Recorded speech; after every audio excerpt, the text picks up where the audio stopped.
Votre invité à présent dans la grande interview en direct sur Boursorama, c'est Éric Lombard, directeur général de la Caisse des dépôts. Bonjour. Bonjour David Jaco. Merci d'être là avec nous en direct sur Boursorama. Juste avant, on va parler évidemment des résultats de la Caisse qui sont historiques. On va évidemment les décrypter ensemble. On parlait juste avant, vous avez vu, de la campagne présidentielle. L'idée n'est pas de parler d'un candidat ou d'un autre, mais Marc Vigneaud-Dupoint nous disait beaucoup de dépenses à gauche, nouvelles, justifiées d'ailleurs, beaucoup de baisses d'impôts à droite, justifiées évidemment aussi.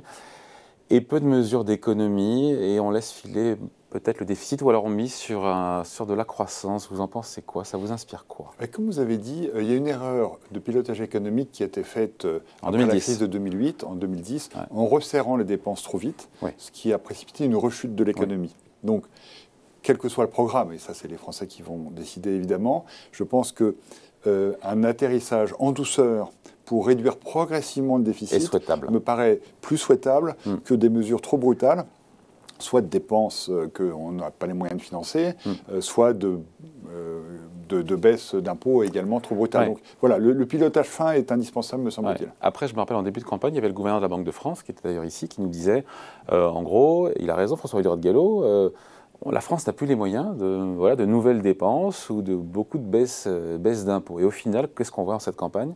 C'est qu'il y a beaucoup de nouvelles dépenses et beaucoup de baisses d'impôts qui sont encore une fois légitimes, justifiées quand on les prend une par une, souvent d'ailleurs. Encore une fois, le gouverneur a raison, mais il faudra être progressif dans l'ajustement, quelle que soit la modalité de l'ajustement. Alors on parle des résultats 2021 de la Caisse des dépôts, publiés aujourd'hui, donc c'est l'actualité. 4,5 milliards, c'est historique, mais bon, après il faut dire ce qui est. Ça vient juste après, c'est un peu le pendant d'une année 2020 où les résultats étaient moins bons, 700, je les ai été 70 millions d'euros, mais voilà. Mais malgré tout, si on prend comme référence 2019, qui est la dernière année normale, qui est à combien, 2 milliards 2 milliards. Donc voilà, 3,9 milliards. Alors c'est vrai qu'il y a un effet de rebond, c'est-à-dire qu'on a passé des provisions en 2020 du fait de la crise qu'on a récupéré. Ce qui est important de noter, c'est quoi? C'est premièrement, l'activité sous-jacente a été très bonne. Rappelez-moi 2 secondes, je vous pose la question à chaque fois. Pour beaucoup de gens, la Caisse des dépôts, c'est le bras financier de l'État, mais les missions de la Caisse, il faut quand même les rappeler juste rapidement pour être... Alors, on a dans la Caisse des dépôts la Banque des territoires qui finance le développement local, le logement social, l'investissement sur le territoire. Nous avons... C'est pas un gros contributeur au résultat, j'ai regardé. Non, parce que... C'est marrant que vous ayez commencé par ça. Oui, mais parce que ça, c'est nos missions d'intérêt général. Exactement. Et d'ailleurs, il ne faut pas que ce soit trop rentable, parce que c'est important, surtout qu'on fasse beaucoup d'investissements, parce que ça soutient l'activité dans les territoires. Via la Banque tout ce que nous faisons, par exemple, dans la digitalisation, dans l'installation de la fibre dans les territoires. Un quart des projets d'énergie renouvelable sont financés par la Banque des territoires, l'éolien, le solaire. Et on a besoin de ces investissements. Parce qu'en réalité, ce que ces résultats permettent, nos fonds propres augmentent de 11 milliards d'euros à 62 milliards. Donc on a un bilan très solide. Et quelle est l'étape qui est devant nous? C'est l'indépendance énergétique du pays. On voit bien, après la guerre d'Ukraine, nous avons besoin de retrouver de l'indépendance énergétique et par ailleurs d'accélérer la transformation écologique. Les deux sont liés. Et ces fonds vont nous permettre de financer cette transformation nécessaire du pays. Donc avec plus d'accélération de la transition énergétique et aussi... le nucléaire, le nucléaire, vous n'y touchez pas, vous ne financez pas du tout? Vous faites juste parce qu'on a vu que... Aujourd'hui, le nucléaire est financé intégralement par EDF. Demain, le gouvernement qui sera élu par les Françaises et les Français aura un projet probablement avec des équilibres qui peuvent varier, mais entre probablement et le renouvelable et le nucléaire. Et ce sera au gouvernement qui sera désigné par le prochain ou la prochaine présidente de la République de décider quelle sera la structuration et le financement de ces développements nucléaires. C'est intéressant, Éric Lombard, de dire qu'effectivement, cette Banque des territoires ne doit pas être trop profitable, parce que sinon, c'est au détriment du financement à bas coût. Encore une fois, ces projets d'investissement autour de la transition énergétique, c'est intéressant de le dire. Mais oui, si on cherche des investissements avec un rendement trop élevé, on a moins d'investissements disponibles. Or, la transformation écologique va demander beaucoup de croissance d'abord, de la distribution de pouvoir d'achat, parce que c'est plus cher la transformation écologique. La nourriture bio, c'est meilleur, mais c'est plus cher. Et puis, la fabrication locale décarbonée, elle peut aussi être plus chère. Donc, il faudra à la fois faire plus d'investissements, plus de croissance et distribuer du pouvoir d'achat. Il y a assez de projets là-dedans, dans tout ce qui est transition énergétique? Non, il n'y a pas assez de projets. Et nous disons à tous les promoteurs, notamment de projets de transition, qu'il ne faut pas qu'ils hésitent à venir nous voir. En revanche, il y a un domaine où vraiment on a fait des progrès, c'est l'industrialisation. Il y a beaucoup plus de projets industriels.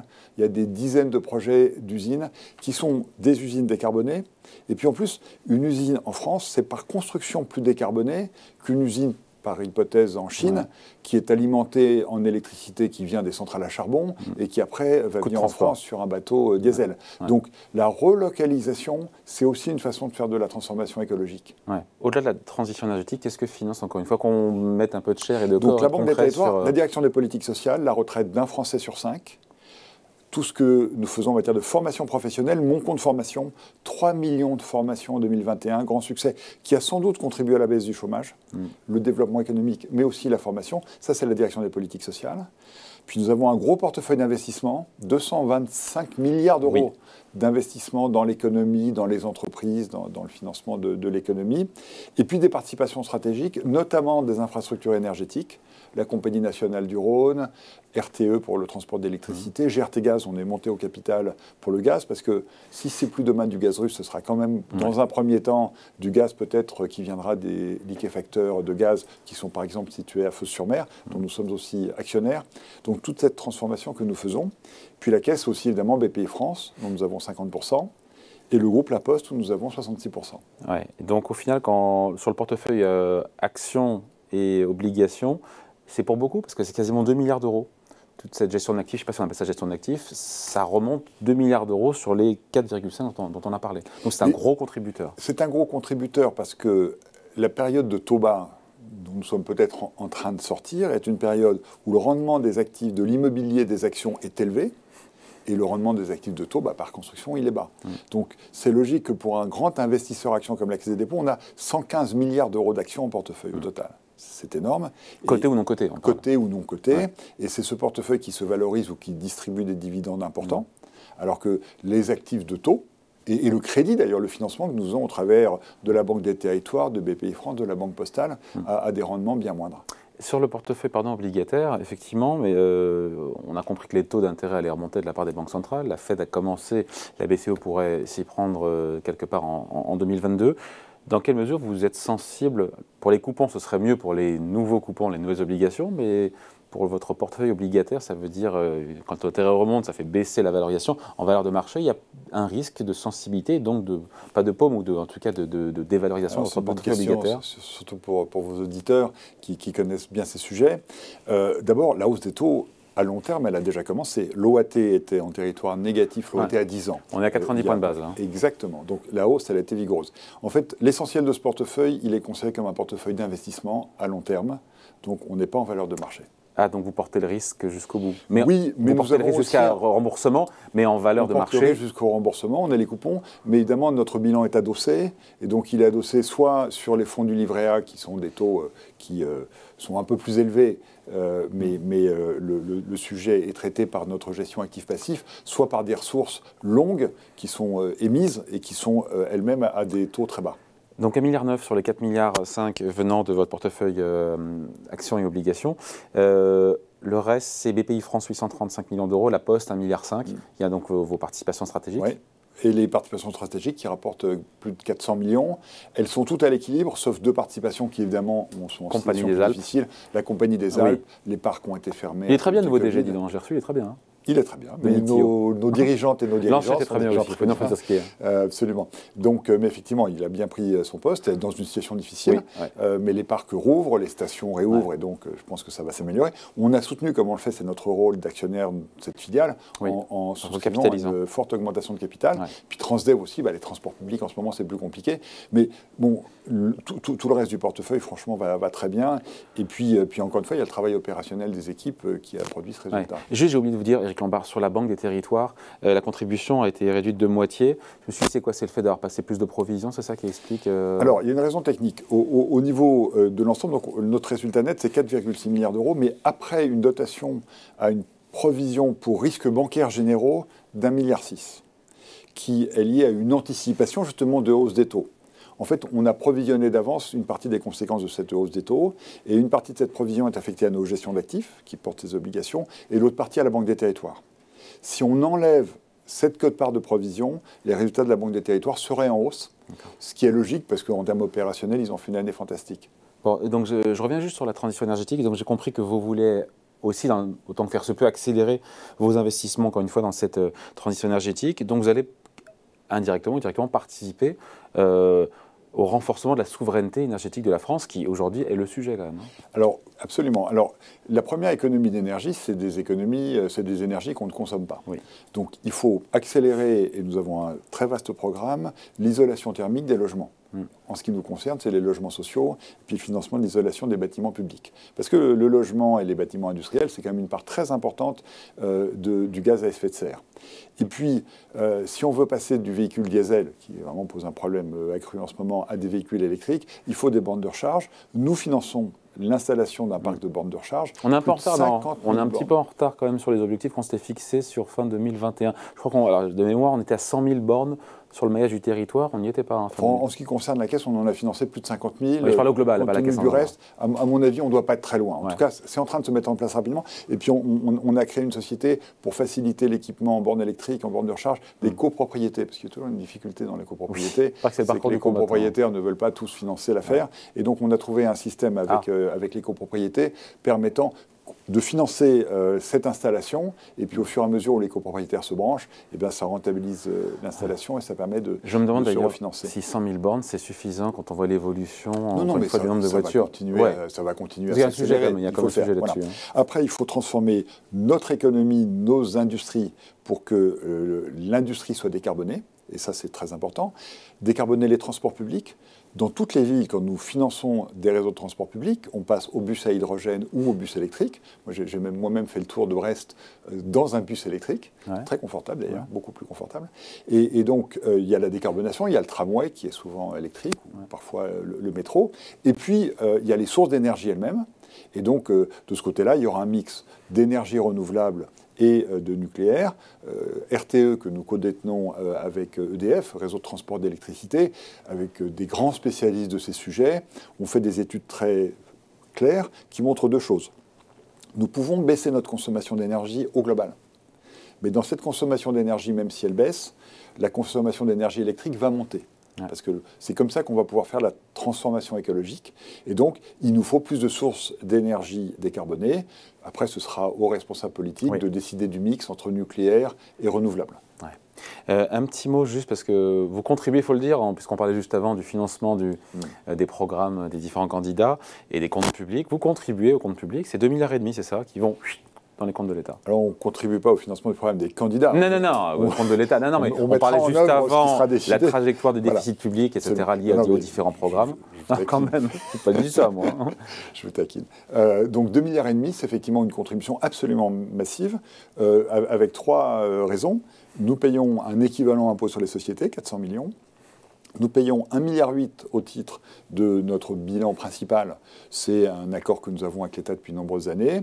Et puis les fonds d'épargne, après dotation aux fonds propres, notamment pour faire face à la future hausse des taux, on verse à nouveau 300 millions. Donc au total, 2,5 milliards, ça va soutenir les dépenses publiques et ça fait partie de notre rôle. Un petit mot sinon, Éric Lombard, de l'exposition, s'il y en a une d'ailleurs, je ne sais même pas, de la Caisse des dépôts, à ce qui se passe encore une fois avec la guerre en Ukraine et la Russie.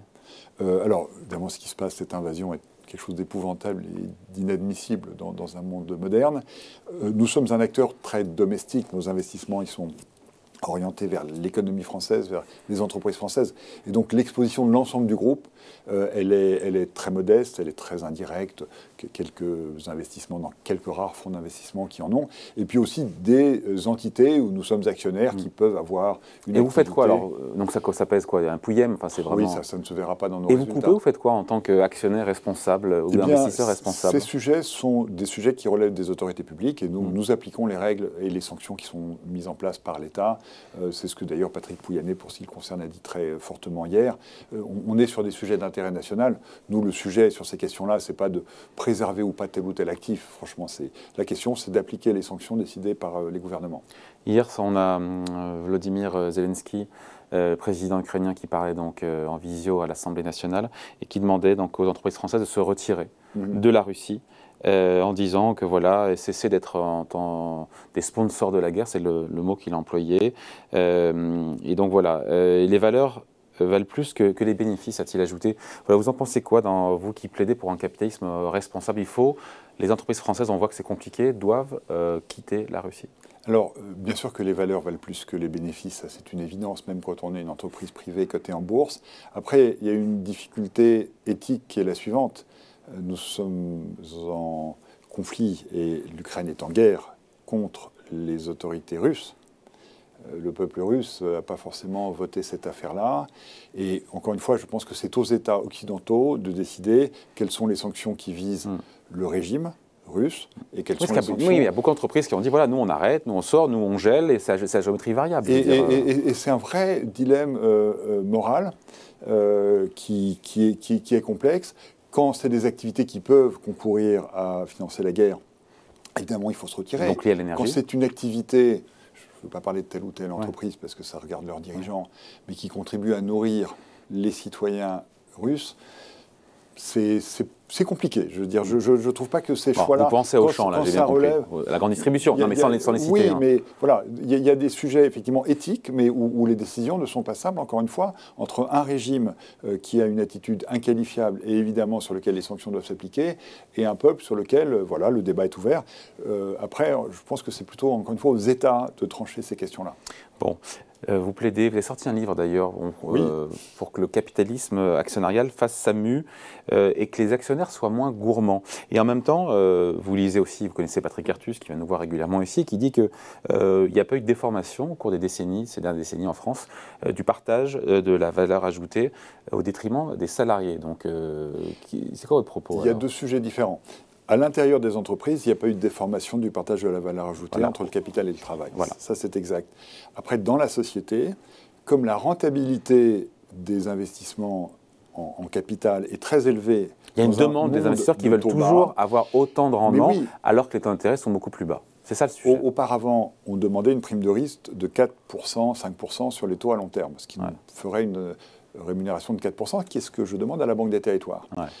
Aujourd'hui, les investisseurs sont restés à des 8-10%, alors que les taux longs sont à 0 ou à 1%. Et c'est cet écart qui fait que le pouvoir d'achat des salariés évolue peu, alors que le pouvoir d'achat des détenteurs de capital, dont nous sommes d'ailleurs nous-mêmes acteurs publics, évolue très fortement avec la valeur en bourse et le niveau des dividendes qui augmente fortement. Et donc pour avoir une meilleure rentabilité, on investit moins. Et c'est ça qui vous pose problème.